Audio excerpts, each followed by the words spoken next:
ত্ৰেতা যুগত ৰাম আহিল পৃথিৱীক উদ্ধাৰ কৰাৰ বাবে দাপৰ যুগত শ্ৰীকৃষ্ণ ভগৱান আহিল তেনেকে কলি যুগত কৃষ্ণগুৰু ভগৱান আহিছে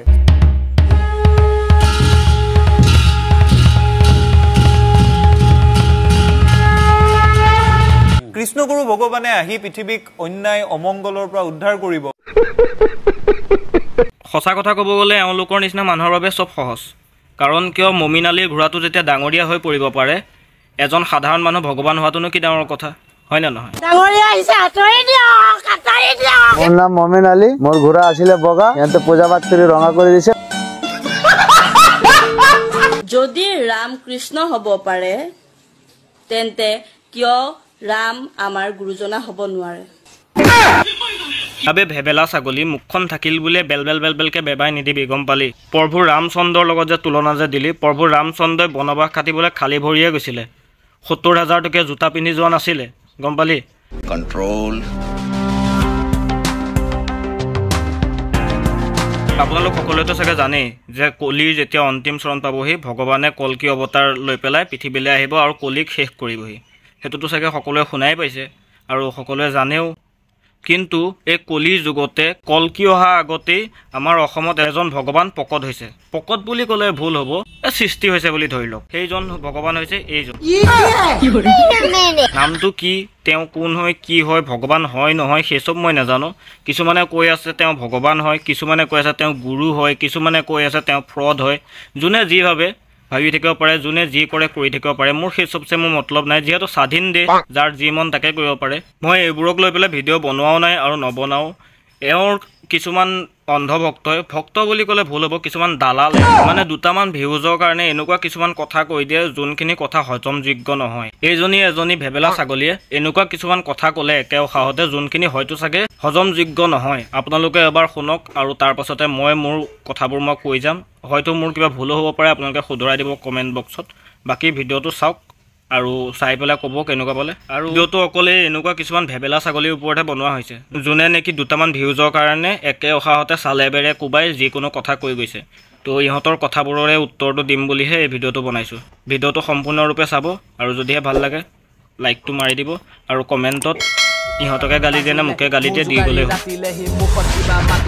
নিজকে সি জীৱনৰ নতুন পথ যাচিলে ইংৰাজীতে মাতি আছিল অহা নাছিল কাটিলে তাৰ জাতিলে তাৰ মাতিলে এতিয়া ঘেণ্টা হৈ কেয়াৰ নকৰে কোনো ভতিৰামৰ বাতিলে যিসকলে আমাৰ গুৰুজনাক সমালোচনা কৰিছে তেওঁলোকক উদ্দেশ্যি এইখিনি কথা যদি ৰাম কৃষ্ণ হ'ব পাৰে তেন্তে কিয় ৰাম আমাৰ গুৰুজনা হ'ব নোৱাৰে প্ৰথমতে বাইদেউ আপোনাক মই এটা কথা সুধিব বিচাৰিছোঁ ভগৱান ৰামচন্দ্ৰ কি আপোনাৰ বেষ্ট ফ্ৰেণ্ড আছিলে নেকি নে ক্লাছমেট আছিলে আপুনি ডাইৰেক্টলি কৈ দিলে যে যদি ৰাম কৃষ্ণ হ'ব পাৰে বুলি আপোনাৰ কি বেষ্ট ফ্ৰেণ্ড আছিল নেকি নহয় মানে বেষ্ট ফ্ৰেণ্ডকহে নাম কাঢ়ি মতা যায় হয় কি নহয় আপোনাৰ বেষ্ট ফ্ৰেণ্ড হ'ব লাগিব ভগৱান তো সেইটো কাৰণে আপুনি তেনেকৈ ক'বলৈ সাহ পালে হয় নে নহয় अबे तू थोड़ा सा बहन का लोड़ा क्या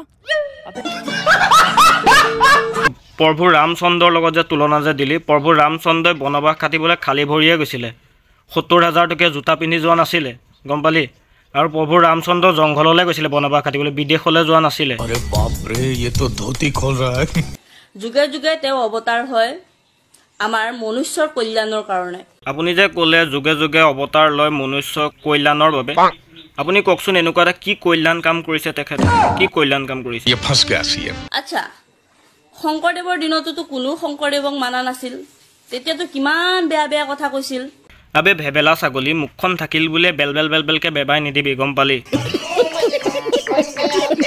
তই যে গুৰুজনাৰ লগত যে মানুহজনৰ যে তুলনা যে দিলি তই কচোন গুৰুজনাই যিখিনি কাম কৰিছে তাৰে 1% হ'লেও কৰিছে না আজিলৈকে হা গুড কোৱেশ্চন যোনটো সময়ত যি ভাবে তেওঁলোকে প্ৰকট হ'ব লাগে তেনেকৈ প্ৰকট হয় শ্ৰীকৃষ্ণৰ দিনত যেনেকৈ ৰথত আহিছিল ঠিক ৰামৰ সময়তো এটা বাহন আছিল আৰু এতিয়া যোনটো বৰ্তমান চলি আছে সেইটো হিচাপতে গুৰুজনা চলিছে আচ্ছা যেনেকৈ ধৰি লওক আমাৰ এই ভোলে বাবাৰ বাহন নন্দী ঠিক তেনেকৈ আপোনাৰ গুৰুজনাৰো তেনেহ'লে বাহন অদি সকলোৱে একেলগে কওক জয় অদি বাবা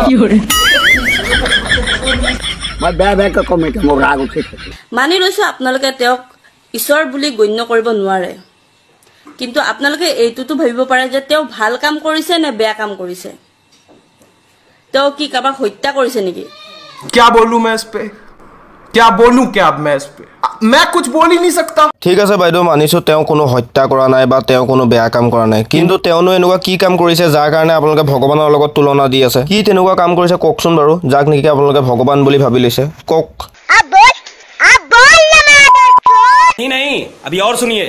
আৰু এতিয়াতো গুৰুদেৱ হৃদয়ত বহি গৈছে আৰু এতিয়াতো আমি মনে মনে আৰু চুপ থাকাৰ কোনো কথাই নাই। বাইদেউ আপুনি মোক এটা কথা কওকচোন, আপোনাৰ গুৰুজনে আপোনাৰ হৃদয়ত বহিছে, ঘৰৰ সোফাৰত বহিছে, বিচনাৰ ওপৰত বহিছে, ক'ৰবাত বহিছে, সেইটো আপোনালোকৰ পাৰ্চনেল কথা, আপোনালোকৰ ভক্তি।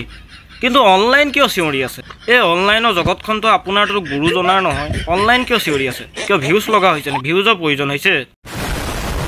আৰু কাইলৈ সাজু হৈ থাকক, প্ৰভু ইউৰোপৰ পৰা আহিব আৰু আমাৰ লাখ লাখ ভকতে কেনেকৈ আদৰি আনেগে আপোনালোকে চাই থাকক। আছে নেকি আপোনালোকৰ কোনোবা গুৰুৰ 1 লাখ একেলগে যোৱা শিষ্য? নাই নাই নাই নাই আপোনাৰ নাই বাইদেউ, আমাৰ কোনো এনেকুৱা গুৰু নাই যাৰ নেকি একেলগে 1 লাখ শিষ্য ওলাই আহিব। আমাৰ কোনো গুৰু নাই। গুৰু এজনেই আছিলে আমাৰ, সেইজন বৰ্তমান নাই পৃথিৱীত, তেওঁ সদায় আমাৰ অন্তৰত আছে, সেইজন হৈ গৈছে শ্ৰীমন্ত শংকৰদেৱ গুৰুজনা। ঠিক আছে, আৰু তাৰ বাদে আৰু আমাৰ কাৰণে কোনো গুৰু নাই, কাৰণ আমি আপোনালোকৰ নিচিনা অন্ধভক্ত নহয়। ये बड़ी अच्छी बात कही आप। আৰু আপোনালোকে এই মানুহগৰাকীয়ে কোৱা কথাখিনি এবাৰ সুৰটো শুনি চাওকচোন। তেওঁ বাজি মৰা দি মাৰিছে, তেওঁ চেলেঞ্জ কৰা দি কৰিছে। আছে নেকি আৰু কোনোবা আপোনালোকৰ গুৰু 1 লাখ শিষ্য একেলগে ওলাই অহা বুলি? তেওঁ বাজি মৰা দি মাৰিছে, তেওঁ চেলেঞ্জ কৰা দি কৰিছে। আপোনালোকে শুনক কথাখিনি এবাৰ। আপোনালোকে চাই থাকক। আছে নেকি আপোনালোকৰ কোনোবা গুৰুৰ 1 লাখ একেলগে যোৱা শিষ্য? নাই নাই নাই নাই আপোনালোকৰ 1 লাখ একেলগে সমাগম হৈ। মানে কথাটো এনেকুৱা হৈছে, যোন কেইজন সঁচাকৈ ভগৱান হয় তেওঁলোকক অন্তৰৰ পৰা এওঁলোকে উলিয়াই দিছে এজন সেই সাধাৰণ মানুহৰ কাৰণে। এজন সাধাৰণ মানুহক ভগৱান পাতি নিজৰ অন্তৰত জেগা দিছে, আৰু যোন কেইজন সঁচা ভগৱান হয় তেওঁলোকক মনৰ পৰা উলিয়াই দিছে, আৰু উলিয়াই পেলাই তেওঁলোকৰ এগেইনষ্টে কথা কৈছে। চিন্তা কৰক কিমান জ্ঞান থকা মানুহ হ'ব লাগিব এওঁলোক। সঁচা কথা ক'ব গ'লে এওঁলোকৰ নিচিনা মানুহৰ বাবে চব সহজ। কাৰণ কিয়, মমিন আলীৰ ঘোঁৰাটো যেতিয়া ডাঙৰীয়া হৈ পৰিব পাৰে, এজন সাধাৰণ মানুহ ভগৱান হোৱাটোনো কি ডাঙৰ কথা, হয় নে নহয়? মোৰ নাম মমিন আলী, মোৰ ঘোঁৰা আছিলে বগা, সিহঁতে পূজা পাঠ কৰি ৰঙা কৰি দিছে। আৰু লাষ্টত সকলোকে এটাই ক'ম, ভগৱান 2 জেগাতে আছে। এক হৈ গৈছে ওপৰত, যাক নেকি দেখা পোৱা নাই আৰু আমাৰ নিচিনা পাপীয়ে চাগে দেখাও নাপাওঁ।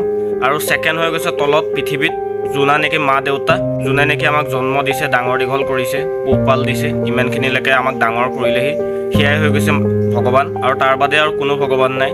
বাকী ভিডিঅ'টো চাই কেনেকুৱা পালে ক'ব, আৰু লাইকটো মাৰি দিয়ক, কমেণ্টটো মাৰি দিয়ক, পাৰিলে ছাবস্ক্ৰাইবটো কৰি দিয়ক চেনেলটো যদিহে ভাল লাগে। সেই ল'ৰাটো ময়ে হয় মিছা যদি সুত তাক, কিছুৱে দিলে সি মোক ঠিক সময়তে উৎসাহ। এতিয়া মই ক'ব খোজো ফকতীয়াবোৰৰ উৎপাত।